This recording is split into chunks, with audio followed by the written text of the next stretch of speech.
Hey everybody, welcome or welcome back to Nick 101, or Pets 101 rather, on the Nick 101 channel. And as always, disclaimers, I'm not an expert, I'm not a vet, I'm just a guy that worked at a pet store for about a decade. I know a lot of first-time questions, so if you're a first-time pet owner, that's the channel for you. If you want to get more into depth, which I'd highly recommend, then don't just stop here. Definitely check out forums, other YouTube videos, talk to some people that actually have owned one. Ask the people that the pet store that you're planning on getting it from. I'm sure that one of them has had one in the past, and they might be full of some advice that I might not happen to touch upon while I do the video. So you can only cram so much in half an hour. But today's subject is going to be frogs, and there's two types that you can get from a pet store. There's the aquatic and terrestrial aquarium, frog. So briefly, let's talk about the aquatics one. So the common one that you're going to find at a pet store is the African dwarf frog. And with the African dwarf frog, it's not one that I would recommend unless you are an intermediate to expert aquarium owner. Simply because these guys are not the hardiest of animals, so any dramatic shifts or stress, they can go belly up pretty easily, and it's notoriously difficult to feed them. So basically, when you have an aquatic frog, they're supposed to be a community animal, which means that they're going to get along with pretty much any other fish. Now, if you watch my aquatics episode, it's almost impossible to have one strict set of rules across the board for aquariums. I've seen some community fish bully each other to the point where they're biting the ends of the tails off. And I've also seen some what would be normally considered aggressive fish get along completely fine in a tank. So there doesn't seem to be any rhyme or reason to it. When we tell you this, it's just a general guideline. But for the most part, a dwarf frog is not going to attack any of the other fish, and most other fish will leave them alone because they don't really see them as competition in their environment. So keeping that in mind, with any aquatic setup, basically, if something can fit in the mouth of another thing, it's probably going to get eaten. So what I mean by that is that if there's a fish in the tank that's big enough to nibble on the frog or the frog's, legs or toes, it might end up doing that. Same thing with the frog. Now, these dwarf frogs don't get very big at all, but let's say that you actually had a fish that had a that had some kids, and so now you have little fries swimming around in the tank. Well, now they're small enough for a frog to potentially catch, and they might do that. So just keep that in mind. So going back to what I was talking about with the feeding, so they don't need anything extra special when it comes just regular freshwater tank setup. And while I'm talking about that, it's something that I mention in almost all of my episodes, but for aquatic frogs especially, you absolutely, it should go without saying, but here we are, I'm saying it anyway, you should absolutely set up the habitat before getting the animal.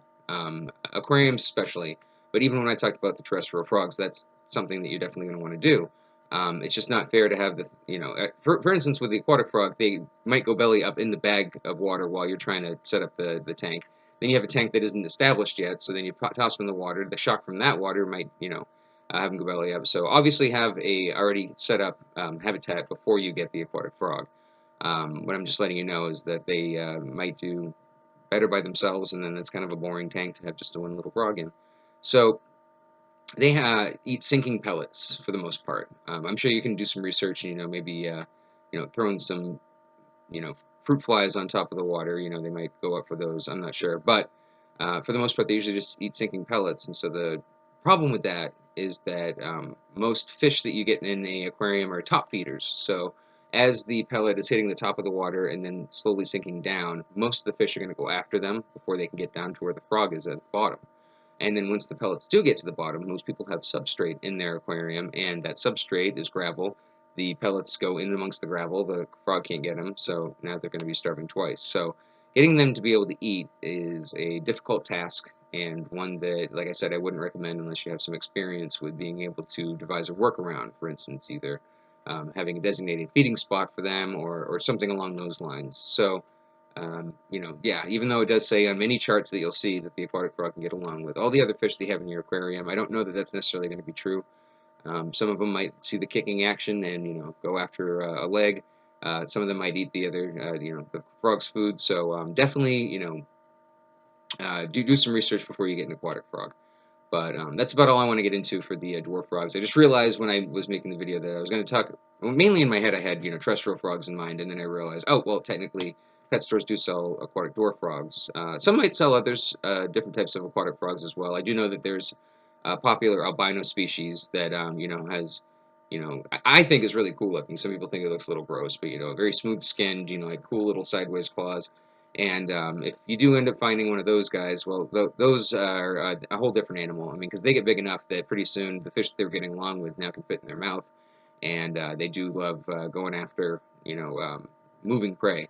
So eventually that frog might end up being a single, standalone as well. And once again, it's unfortunate because it's kind of a boring tank if all you have in this gigantic 40-gallon is just one little, frog by himself.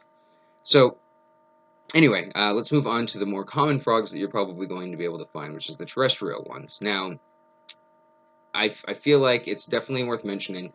I try to mention it every once in a while, but with frogs especially, I can't recommend against this enough to not find a frog in the wild and then capture them and then try to have them as a pet.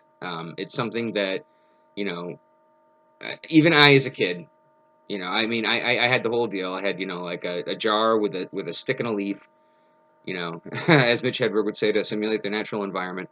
But you just really shouldn't capture any frogs from outside and try and bring them inside. You're not doing them any favors, and honestly, you're not doing yourself any favors. If you think about it, all the frogs that are around where you might live are eating up mosquitoes and the larvae and stuff, so you're actually doing yourself a disservice because now you're going to have more pests in the area, which they are naturally a predator that takes care of that. So it's not good for you, it's not good for them, and if you do bring them into a pet store saying, hey, what do I need for this frog that my son caught, any self-respecting pet store is going to say, your son needs to go put it back where it found it and, not try and keep it. I mean, if you want to try and, catch and release, as long as you're not hurting the thing, I mean, go ahead and have fun, but it's just, even that I don't recommend just because, it is stressing out the poor frog, but definitely don't try and keep them as a pet. If you are going to get one that is, that you would find at a pet store that's, like, bred, that has a lot of, care cards on the subject so that you know exactly what it needs in order to take care of it. So when I get into, the care of the animal, I'm going to be very generalized. You definitely want to look into specifics for each different species. So, for the most part, I'm going to generalize here, but for the most part, most of the terrarium frogs are going to have, a glass enclosure screen top. They're going to have substrate like coconut fiber and moss in order for not only hiding places but also to help keep the humidity in. Plants, whether fake or real. Fake is obviously a heck of a lot easier to take care of than a actual planted tank. There's a whole other host of things if you're going to be getting into live plants, which I'll touch upon briefly. But the so water dish, substrate, moss, fake plants, some kind of heat. I recommend heating pads over lights, as many of you may know. I'll get into lights in a second, but the one thing that I can tell you about them is that they definitely are one of the lower maintenance animals that you can keep. Now, having said that, I do want to make sure that you know exactly what you're getting yourself into. Pretty much across the board, universally, frogs are a look, don't touch animal. Handling them is either going to stress them out or it's going to injure you. In the case of especially the Pac-Man frog, Pac-Man frogs will absolutely bite your finger when they feel threatened. Might not break the skin, but it's definitely going to pinch quite a bit. So just keep that in mind if you're thinking of having a pet that you want to be able to hold in your hand and cuddle with. Frogs are not it. And now when I say they're a look but don't touch, well, here's the other problem. Frogs also really like to hide. So, you even can't look at them that often. So they're definitely for the people that absolutely 100%, want to have a frog. Because I'm basically going to, sound like I'm going to talk you out of it. But, if you have it in your head that you're going to want one, then you want one. But just know, don't go into it with false hope because you shouldn't be handling it. You're not going to be seeing much of it. So, there it is in a nutshell. But yeah, so real quick, I'm going to go back to talking about the humidity. So nearly any frog that I can think of off the top of my head is going to need at least some level of humidity, probably more than most other animals. So that means that you're going to have to, have a humidity gauge. You're going to have to, have a, mist bottle or however you want to, get the humidity in there. And that also means you're going to have to look out for mold. So for instance, like where a fake plant has the stand, moisture gets trapped in between the plastic and then the bottom of the tank, and that's often where you might find, mold developing. So you want to keep it appropriate humidity, but you also want to make sure that you're making sure that there's nothing growing in there that shouldn't be growing in there.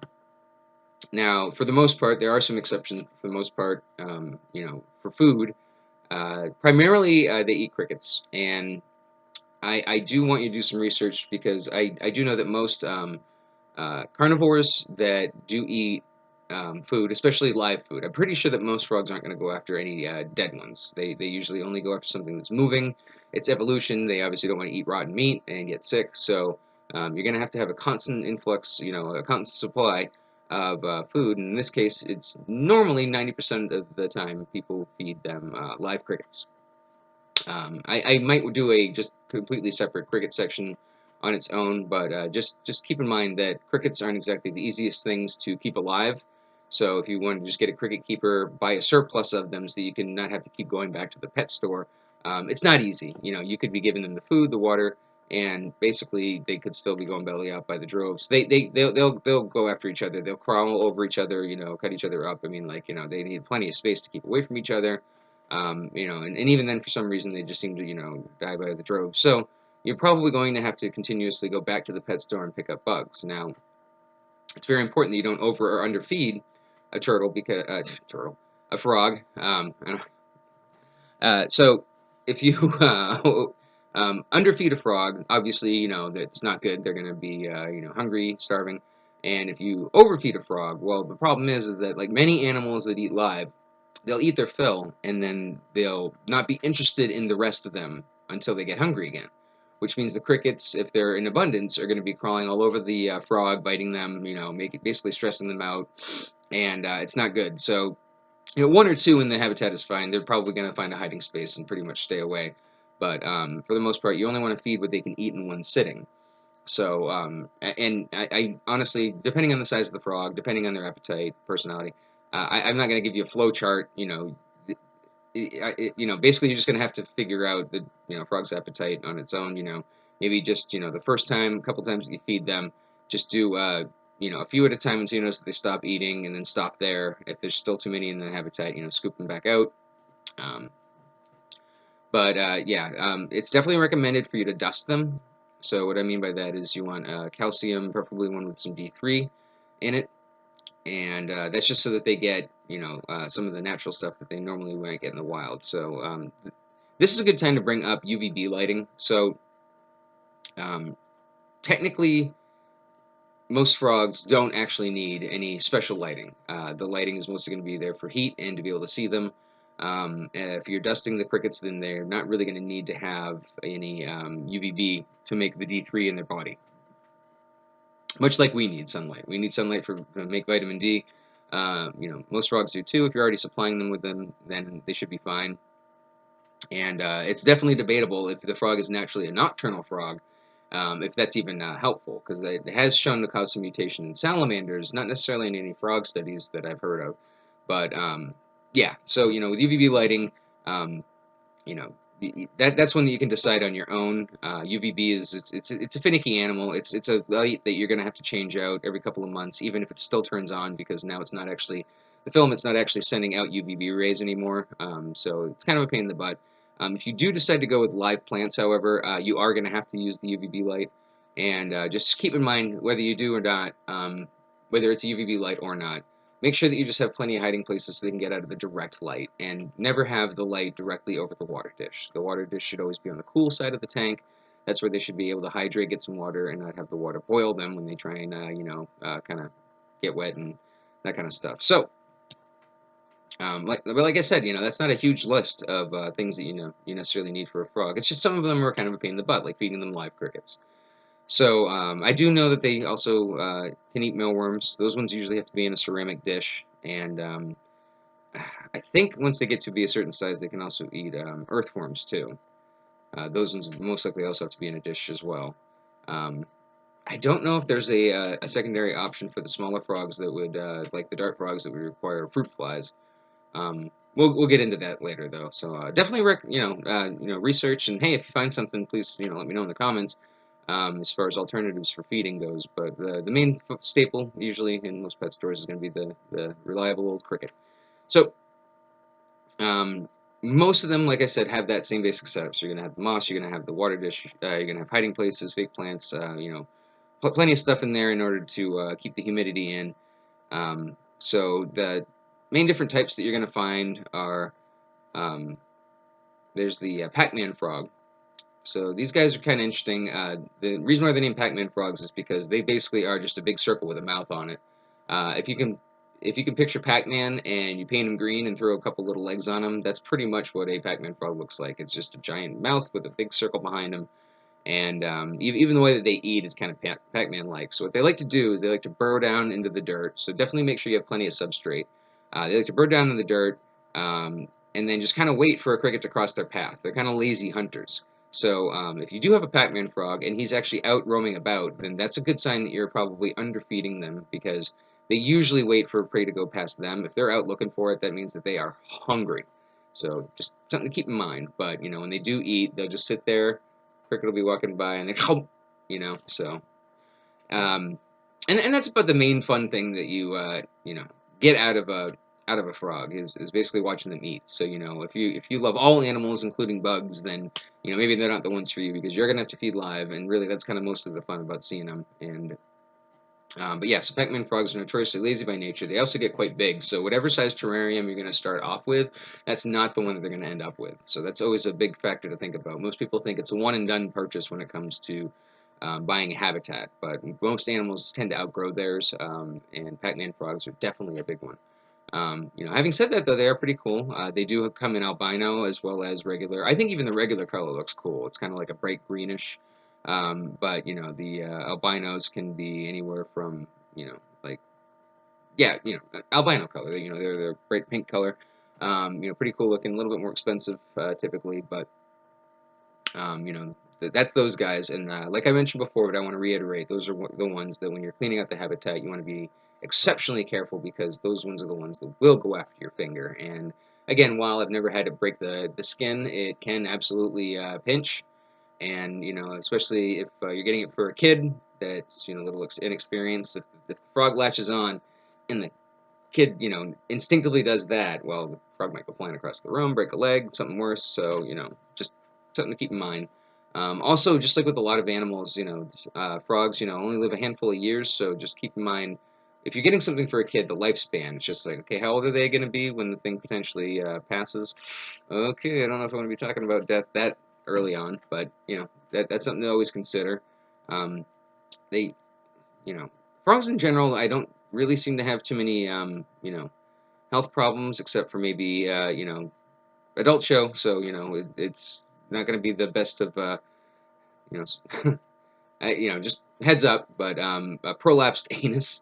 So I'm sorry that I'm laughing, because it's actually it's not cool at all, and it could absolutely be fatal. But yeah, sometimes they eat too much, dirt or whatever the reason. They're not getting enough humidity or water. But sometimes they can actually have the insides go outside basically, and that's definitely a trip to the vet. Sometimes it can get better on its own. Sometimes it's expensive surgery. Sometimes the thing has to get put down. But that's the big one that I've found that happens to them is the prolapse rectum. But sorry to get gross, but it's just a very real thing. So that's Pac-Man frogs. They're mostly going to hang out on the ground. They like to burrow. They like to hide, and yeah. But so very different from them are the tree frogs. So you get like your white Australian. You get your red-eyed. And those guys are different, because those are the cool ones that have like this, like kind of suction cup hands. So they can scale just sheer glass, unless it's too soaking wet, they can go up glass pretty easily. So much like a Pac-Man frog's gonna be hiding underneath all the foliage, most of these guys are gonna hide within or just in the upper corner of the habitat. So you're not gonna see much of them either, but in a completely different spot. You're gonna have to kind of get to a funny angle and see, oh, they're actually up there near the top. Those ones I always thought were really cool when they are attached to the glass, that you can see their whole underside. I always thought that was really fascinating, where they basically just kind of like cuddle up to the glass and just completely stay attached to it. And again, those are ones that you'd think that might be fun to handle, because you can feel like little sticky pads going on. But again, you're not supposed to, because it's going to stress them out, which is unfortunate. Those guys usually only hang out on the ground when they're going to get some water or eating. So yeah, they should So if they're hanging out on the ground a lot, that's usually a good sign that they're not feeling good for whatever reason. Usually a healthy tree frog is going to be up, away from where predators potentially could be. So if they're down on the ground for extended periods of time, it's usually a good indication that either you're underfeeding them or there's some other health issue going on, which is not good. So that's just a sign to look for when it comes to those guys. With them, because they usually come from, I believe those guys usually come from rainforest habitats, so that's one where I think they're going to need a lot more humidity than a Pac-Man frog, so just keep that in mind. And again, appropriately sized crickets, I'm not sure that I've ever seen any of them eat a mealworm, but I'm sure that that's something that they do if it's appropriately sized. And, definitely have, like I said, either a tutorial video or a pet store employee tell you what a good size for them would be, and definitely check back in every so often. The problem is that if you're going to show them a picture of the animal that you have at home, for the love of God, please just use something for reference next to them. I mean, to you snapped a picture of them in their habitat, and it makes sense in your head how big they are, but it's mind-numbingly annoying when somebody shows you a picture. Hey, here's my frog. What size crickets should I be feeding him? It's like, dude, I have no frame of reference. Like, could you put him next to a dollar bill or something that I know the size of, so I can kind of get a rough idea of what we're talking here? I mean, that's just one that always drove me nuts. And now that I don't work at a pet store anymore, I can be honest about it. All right, please don't do that. Take a picture with them next to a quarter or a dollar bill or something that I can then be like, okay, well, if that's the size of his mouth compared to the quarter, then that's about the size cricket that they should be eating. You know what I mean? It seems like it would be common sense, but again, here we are. So I'm just trying to squash them before they become a thing. So not the frogs. Sorry, that sounded wrong. I was trying to use an expression that didn't come out right. Thanks for sticking with me this far. They also have tomato frogs. So those guys kind of look like the coloring of a brown dead leaf. Or, the more orange they get, I guess the more they kind of look like a tomato, and they're also kind of shaped roundish, so maybe that's why they call them tomato frogs. I never thought that it was a fitting name for them, but I digress. I wasn't the one that discovered them, so I had no say in naming them. Those guys are similar to Pac-Man frogs in a lot of ways. They mostly stick on the ground, like to hide. Definitely can start getting bigger than you normally thought when you had them as a little, frog, so they might need to upgrade. Those ones... Now, here's the problem. So, like, Pac-Man frogs just have by themselves. Just have them by themselves. No other Pac-Man frogs in there, please. Now, when it comes to the other guys, tomato frogs, the tree frogs, the dart frogs, which I'm going to mention in a second. Now, those ones normally are together. So here's the problem. Much like with lizards, so for instance, bearded dragons, when they're juveniles, they can absolutely hang out together. Then they get to be an adult, and they get territorial. They get pretty territorial. For breeding purposes, for food source purposes, I'm not sure why, but they don't like having anybody else in the habitat once they get bigger. So we only get to see these animals when they're young. So that already tells you that it's like, okay, well, if a Pac-Man frog can't even have a sibling, when they're young, that's absolutely going to be true of being an adult. But I don't know for sure, once they get later on in life, if they're still going to be sociable. So for instance, with the tree frogs, you can have multiple ones in the habitat, at least while they're young. Now, the problem with that is that they definitely need to be pretty close to the exact same size. So say you have, a slightly mature one and you want to try and get a buddy, well, you might not be able to find one at a pet store because the pet store is going to have the young ones, whereas you might need to find a independent seller, which, can't believe I didn't say this at the beginning, but, always think adoption first. There's probably people that are looking to get rid of their frog because they realized too late how boring they were. They might even throw in the habitat for free, so, but if they're not, then don't be a choosing beggar, and, pay what you think is fair. But, yeah, that's something where I have noticed that a old batch and a new batch of tree frogs do not get along. They need to be almost exactly the same size so that the bigger ones don't harass or even possibly eat the littler ones. Yeah, cannibalism. Isn't that lovely? That's what a lot of animals will do in a given situation. So, um, yeah, so tomato frogs usually are, at least two to a habitat when we get them in. Now, I don't know for a fact that that means that they're going to be able to get along later on when they get older. So, if you do plan on getting any of those species, definitely look it up. And then, yeah, but I'm 90% sure. And again, statistics mean nothing on this show. 90% means I'm pretty sure, but you might just want to double check me. But the dart frogs, I believe, are ones that you can have in the community throughout their life. I think they're completely fine with each other, and they don't really get that big anyway. But the dart frog, if you're not familiar, those are the really really brightly, almost fluorescent colored ones that I'm sure that you've seen in pictures and stuff. They're very very distinctive because they have colors that don't seem like they should occur in nature, and the main reason for that is because in the wild they're actually poisonous.